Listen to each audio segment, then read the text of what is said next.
Le principe était de poser la question des origines du roman policier, du roman de détective, comme on dit en anglais, le detective novel. Et les grandes figures d'enquêteurs, les grandes enquêtrices, ont été avant tout des femmes dans l'histoire de la littérature anglaise.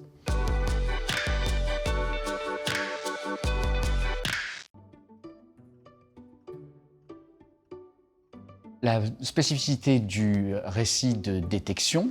c'est que, comme l'origine du mot l'indique, detego, detegere en latin, c'est qu'il consiste à lever le voile, à lever le toit sur ce qui se passe dans la maisonnée.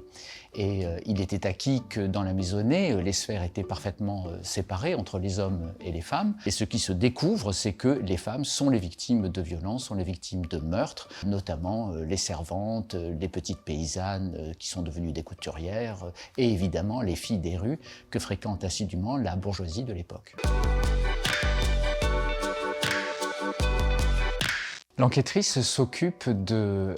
mettre au jour, de révéler et de dénoncer ce qu'on appelle le système de l'establishment en Angleterre, à savoir les institutions qui permettent à la société de fonctionner et dont les présupposés, inconscients mais aussi parfaitement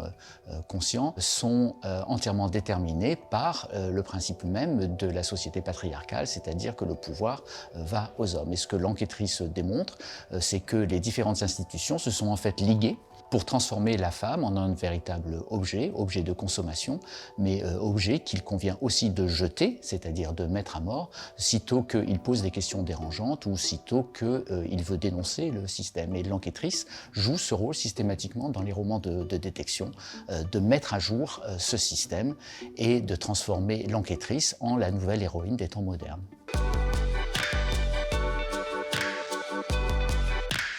Je me suis intéressé à la question des femmes en littérature et de l'écriture féminine de manière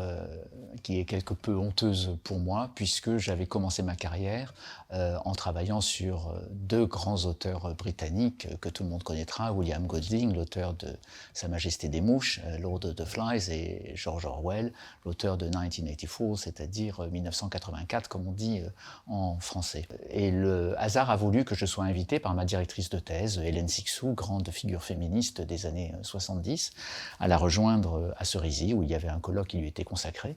Et elle m'a fait une remarque en passant,